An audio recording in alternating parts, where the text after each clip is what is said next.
नमस्कार, आप देख रहे हैं निष्पक्ष न्यूज। आपके साथ मैं हूं रवि ठाकुर। कांग्रेस नेता और लोकसभा में विपक्ष के नेता राहुल गांधी ने एक बार फिर साफ कर दिया है कि हिंडनबर्ग रिपोर्ट के हालिया खुलासे की सही जांच जेपीसी ही कर सकती है। कांग्रेस मुख्यालय में हुई पार्टी पदाधिकारियों की बैठक के बाद पार्टी नेताओं ने कहा कि कांग्रेस जेपीसी जांच की मांग के साथ देश भर में आंदोलन करेगी। कांग्रेस ने जाति जनगणना पर भी अपना रुख नहीं बदला है। कांग्रेस का कहना है कि पूरे देश में जाति जनगणना कराना निहायत जरूरी है।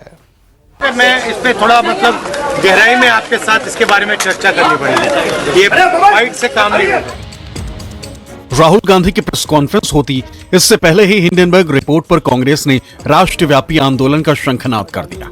कथित महाघोटाले की जेपीसी जांच की मांग के साथ सड़क पर उतरने का ऐलान कर दिया। लेकिन कांग्रेस के रुख से भड़की बीजेपी ने एक बार फिर यह आरोप लगाया कि पार्टी देश में आर्थिक अराजकता फैलाने की साजिश रच रही। मुद्दे पर बात हुई, एक जेपीसी की मांग हमने दोहराया है।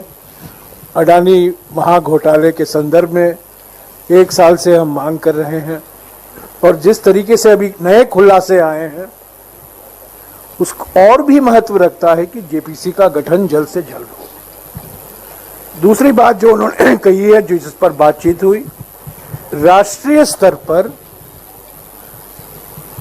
केंद्रीय सरकार द्वारा जातिगत जनगणना करना जरूरी है।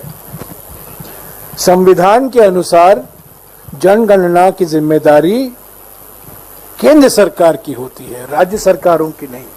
राज्य सरकारें सर्वेक्षण करते हैं, पर कास्ट सेंसस की जिम्मेदारी सिर्फ केंद्र सरकार को दी गई है हमारे संविधान में। कांग्रेस ने कितने सिस्टमेटिक तरीके से भारत में अराजकता फैलाने का प्रयास किया। सबसे पहले उन्होंने आरोप किस पे लगाया था? एलआईसी पे। भारत के आम आदमी का सबसे ज्यादा पैसा इंश्योरेंस में किस में लगा है? एलआईसी। तो उन्होंने कहा एलआईसी बर्बाद हो गई। फैक्ट क्या है? एलआईसी ने पिछले तिमाही में 17,000 करोड़ का प्रॉफिट दर्ज किया, जो एलआईसी का ऑल टाइम है। दूसरा उन्होंने किस पे आरोप लगाया? State bank of India. Bharat के लोगों के सबसे ज्यादा खाते अगर किसी एक बैंक में है, भारत का सबसे बड़ा बैंक स्टेट बैंक। उन्होंने कहा स्टेट बैंक बर्बाद हो गया है। पिछली और उससे पिछली वाली तिमाही में 21,000 करोड़ रुपए का प्रॉफिट दर्ज किया है, जो एसबीआई का ऑल टाइम हाई नहीं है।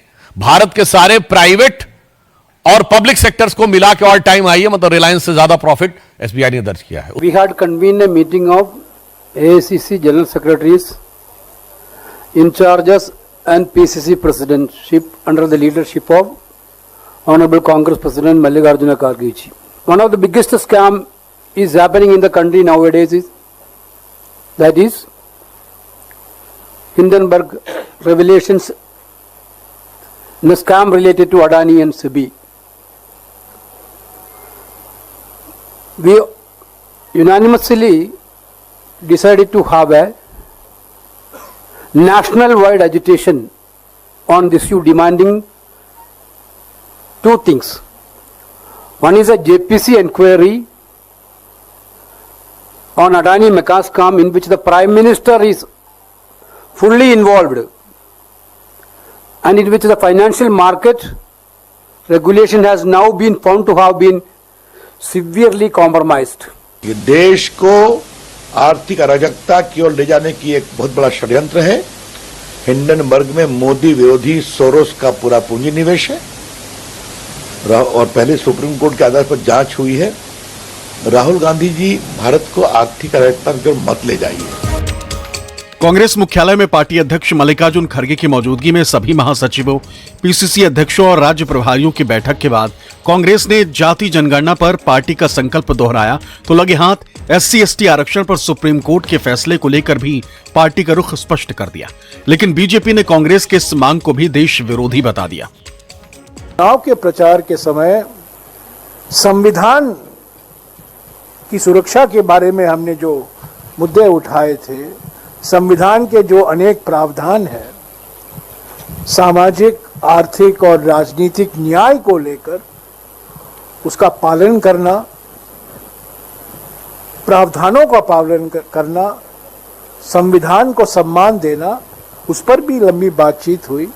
और अगले कुछ ही दिनों में आप देखेंगे इन 3 मुद्दों को लेकर, जेपीसी, संविधान का सम्मान और जाति जनगणना, इन 3 मुद्दों को लेकर कांग्रेस पार्टी अलग अलग राज्यों में एक विशाल पब्लिक मोबिलाइजेशन कैंपेन का आयोजन करेगी। कांग्रेस का कोई भी डिमांड, कोई भी उनका पॉलिटिकल स्टेप हमारा देश का भला के लिए बिल्कुल नहीं कर रहा है।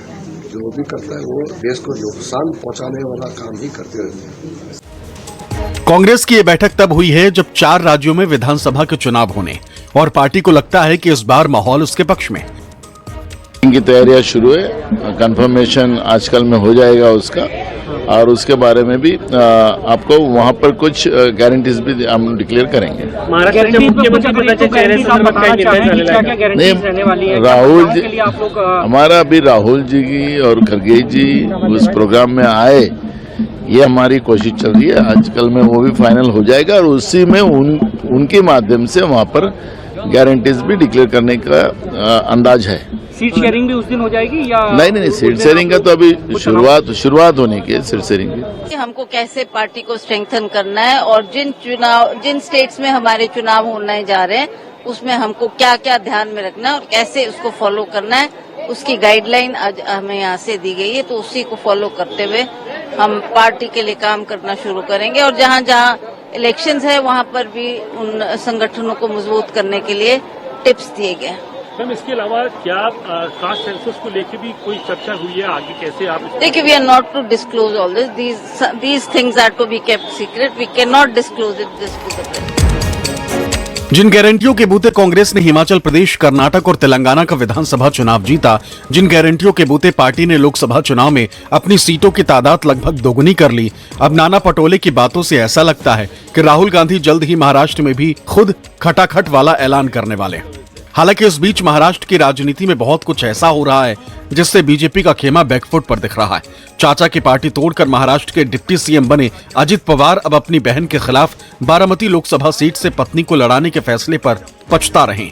लेकिन सवाल ये भी है कि क्या शरद पवार मुश्किल वक्त में धोखा देने वाले भतीजे को माफ कर देंगे? Bureau report, news 24।